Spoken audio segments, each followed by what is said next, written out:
I'm going to be honest with you. Us Xers do like the idea that people have kind of forgotten about us. I mean, we're sitting over here minding our own business, watching boomers and millennials slap each other with hashtags, but now we got Gen Z trying to rewrite the frickin' dictionary. Meanwhile, while we're over here on our own, we're trying to tape the world back together with a cigarette in one hand and a beer in the other. So here it is. I got to talk about it because we're not gone. We're just busy cleaning up everyone else's mess. Yes, us Gen X, we are the middle child of the generational family. One nobody notices because mom and dad were too busy dealing with their loud, needy siblings. We're the whatever generation. And that's not because we didn't care. We say whatever because we have become conditioned to roll with the punches. Grew up on our own, raised ourselves, and somehow we turned out okay. Well, mostly okay.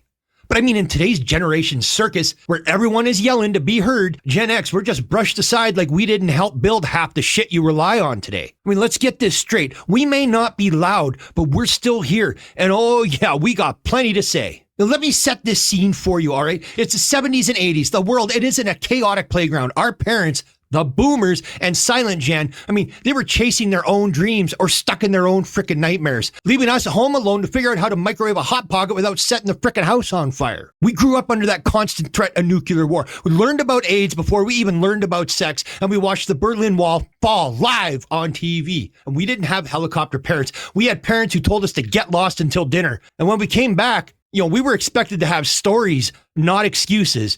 That kind of childhood, it either makes you or breaks you, and we are the ones that survived it. But let's get real. Gen X got screwed big time. I mean, by the time we were old enough to want a piece of the American dream, the boomers had already hiked up housing prices and cornered the job market. I mean, you think millennials have it bad with student debt? We were the trial run for that scam. Predatory loans. Oh yeah, they started with us. And unlike today, there was no Instagram to complain about it. We just shut up, got to work. And let's not forget being the first generation to deal with real layoffs, corporate downsizing, economic restructuring. You know what that means? It means, hey, thanks for your loyalty. Here's a box. Pack your shit and get out. And despite all that, we're the ones that drag the world into the future.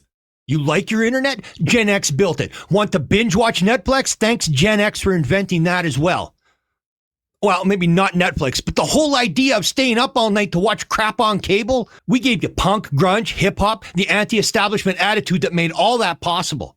And we didn't just question authority. We flipped it off and started our own bands. And yeah, we might not have screamed it from the rooftops, but we've been quietly revolutionizing the way the world works for decades. So let's talk pop culture. Every nostalgic cash grab Hollywood throws at you, that's our childhood they're selling. The Goonies, that's us. Breakfast Club, that's us. Even Stranger Things is basically one long love letter to Generation X. And let's not forget the cynicism. We perfected sarcasm and handed it down like a family heirloom. I mean, you think Gen Z is good at memes? They're just remixing what we've been doing since the first guy in the office taped the Far Side comic to the break room fridge. You still want proof? Let me take you back to 1986, the year the Challenger exploded live on TV. I mean, we watched that as kids. Our teachers rolled the TVs into the classroom and made us watch, and then told us to get back to our math homework. Or how about the fall of the Berlin Wall? We witnessed history in real time, and instead of hashtags, we had conversations about what it meant for the future. And don't even get me started on the music. Nirvana, Pearl Jam, Tupac, Biggie.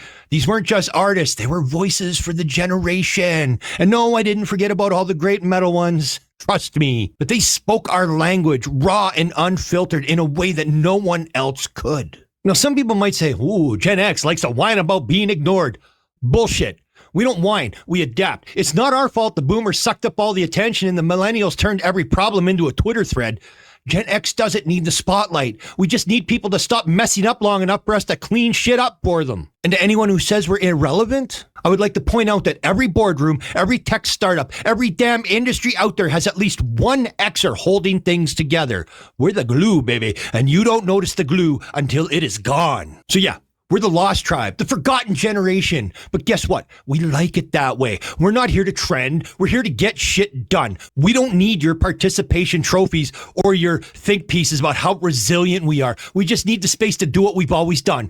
Figure things out, fix the mess, and keep on moving. So the next time you're enjoying your Wi-Fi or quoting a line from a John Hughes movie, just remember, Gen X made all that possible. And we did it while you were busy hanging around looking somewhere else. You want to say your piece? Go ahead. It's your turn. What's your take on Generation X? I mean, are we unsung heroes Or are we just the world's backup plan? Let me know in the comments, because we're backup plan. That is okay. Nothing operates without us. When we're gone, so are you. Let me know what you think down below. And I'll catch you next time. Peace.